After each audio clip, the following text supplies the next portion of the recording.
Hey, everyone. You guys sent in some really interesting articles about open carry in the Ninth Circuit Court, and let me tell you, after listening to that Legal Brief podcast, Uh-huh. this is a lot bigger than I initially thought. We're going to take a deep dive into this court ruling because it could actually change gun laws where you live. Yeah, for sure. This ruling is it's definitely a big deal. I mean, we're talking to the Ninth Circuit, which covers some pretty anti-gun states, right? Like California, Hawaii. And they've basically said that open carry is protected by the Second Amendment. Yeah, it's kind of surprising, right?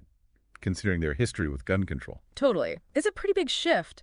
It all started with a guy in Hawaii, George Young, who wasn't allowed to open carry a gun. He sued the state, and, well, that lawsuit ended up leading to this huge decision. Okay, so Hawaii, I know they have some pretty strict gun laws already, right? Oh, yeah, they're super strict. They've got all kinds of laws about who can own a gun, how you can transport it, and getting a license to carry open or concealed, forget about it. It's super hard.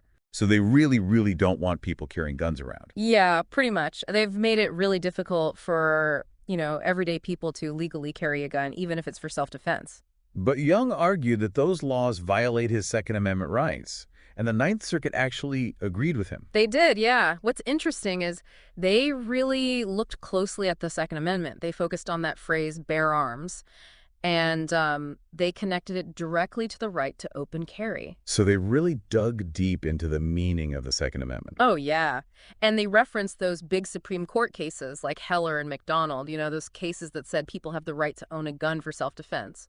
Well, now the Ninth Circuit's saying that right includes carrying a gun outside your home. Wow, so they're expanding the right to bear arms beyond just owning a gun at home. Exactly. In fact, they even said that bear suggests a right to carry for confrontation. They're basically saying you have the right to have a gun ready for self-defense when you're out in public. That's a bold statement. Mm-hmm. But they must have needed some pretty strong evidence to back that up, right? Totally. That's where the history part gets really interesting. They looked at all sorts of historical stuff. Like, they even looked at stuff written by Sir William Blackstone. They wanted to figure out how the founding fathers thought about the right to bear arms. So they were trying to, get inside the minds of the founding fathers. Yeah, exactly. They also examined state laws from the 1800s and laws that came after the Civil War. And they found that open carry was pretty consistently supported throughout history. They even said there was a single American voice in support of the right to open carry for self-defense, which is, a pretty compelling argument. Wow, that's fascinating. But I'm sure there were people who didn't agree with their decision, right? I mean, not everyone agrees on how to interpret the Second Amendment. Right, of course. Some people totally disagreed. In fact, there was a dissenting opinion that criticized how the court interpreted those historical laws. So how did the court address that dissenting opinion? They addressed it directly. For instance, some people argued that old laws requiring bonds for people carrying guns were meant to restrict gun ownership, but the court pushed back on that. They said those laws actually had safeguards in place to prevent abuse.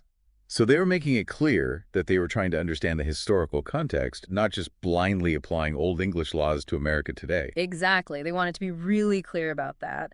And they also talked about something called strict scrutiny. They decided to apply strict scrutiny to this case. Okay, now I got to ask, what's strict scrutiny? Because I'm not a lawyer. It's the highest level of judicial review. So basically, they're saying that the right to open carry is a really, really important right, like a fundamental right that needs serious protection. Wow, so this is a big deal to them, huh? Oh, yeah, huge. And this strict scrutiny thing, well, it means the government can't just restrict open carry all willy-nilly. They're saying the right to carry a gun for self-defense in public, it's not just for certain jobs or the militia, it's for everyone. Okay, so the court's saying the government can't just, easily restrict open carry. But what about states with super strict gun laws? Like California, what are they going to do? Just throw their hands up and say, okay, everyone can open carry now. Well, probably not. The county that lost this case, they have a couple of options. They could ask for something called an en banc hearing. That means the whole Ninth Circuit, all the judges, not just those three, would get to look at the decision. Ah, okay. So it'd be like starting over, but with a whole bunch of new judges. Could they reverse the original ruling? Yeah, they could. It's possible. But gotta remember, the Ninth Circuit is already pretty liberal, so, it's not a sure thing for the county. Their other option would be to appeal to the Supreme Court. Whoa, okay. Supreme Court, that's the big leagues, right? They decide all the big constitutional stuff. Exactly. And if it went to the Supreme Court, their decision would affect the whole country, not just the Ninth Circuit.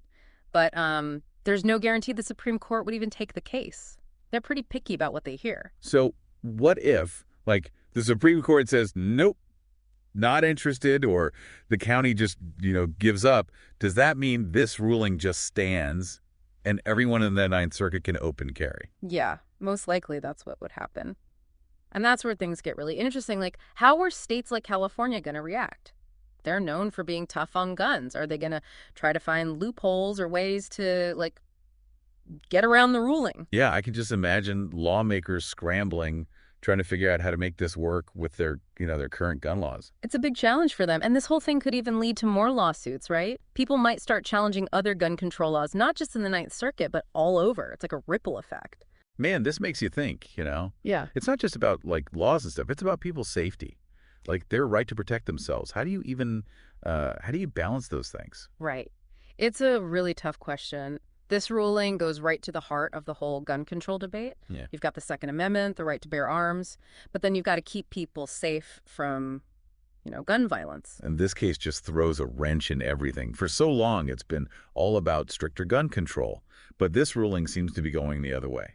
It is. It's a win for gun rights advocates. It kind of reinforces the idea that the Second Amendment is about carrying a gun in public, not just having one at home. And it definitely raises a lot of questions for states that want to restrict that right. Yeah, it's going to be interesting to see how this plays out. Probably going to be pretty intense, both in the courts and in, state legislatures. Definitely. This whole issue, it's complicated. People have strong opinions on both sides.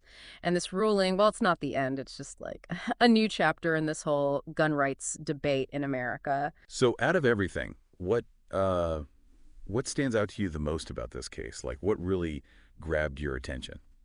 Honestly, it's that historical analysis. The way the court went back and looked at all those old texts and laws to support their take on the Second Amendment, that's pretty fascinating. It kind of adds this whole other layer to the argument, Mm-hmm. Makes you think about how our understanding of constitutional rights has changed over time. Yeah, that's a good point. It's like they're saying, hey, let's go back to the beginning, back to the founding fathers and see what they really meant. It's interesting to think about how their ideas apply today with all the different types of guns and all the, complicated issues we face. Right. And that's really important. We can't just read the Second Amendment and say, okay, this is what it means.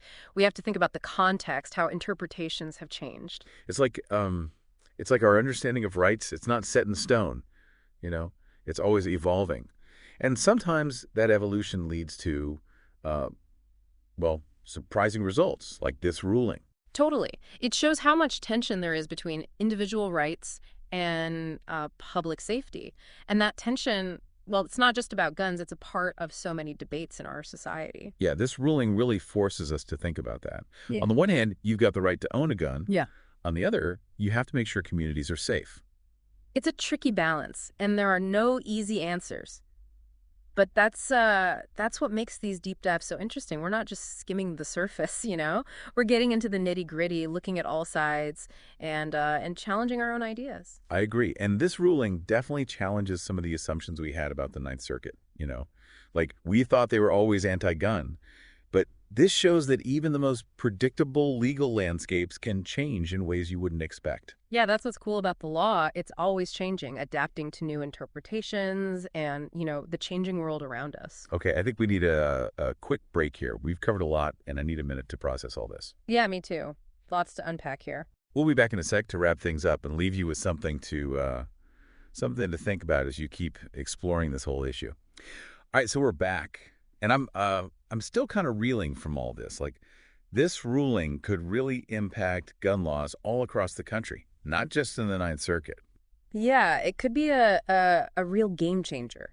This could encourage gun rights groups to challenge other gun control laws. Like, what about bans on assault weapons or those limits on how many bullets a magazine can hold? Yeah, those are like the next big targets, right? Yeah. So this ruling could be the first domino, and then everything else starts falling. And it's not just lawsuits, right? I mean, what about other states?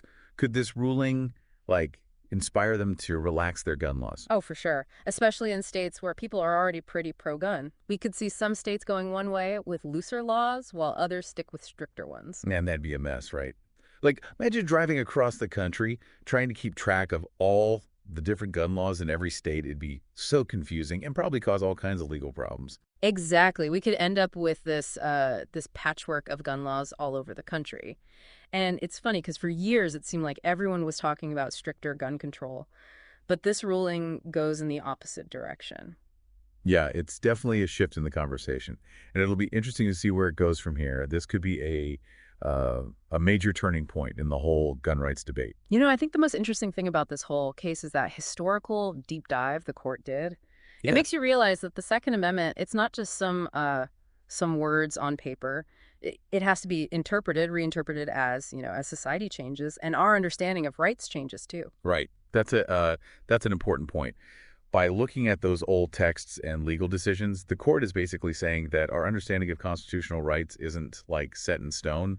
It changes over time. Mm. And sometimes those changes lead to results we wouldn't expect, like this Ninth Circuit ruling. So the big question now is what happens next? Is this the start of a nationwide movement for more gun rights? Or will it just be limited to the Ninth Circuit? Yeah, that's the million-dollar question. Will other courts follow the Ninth Circuit? Will state legislatures start changing their laws?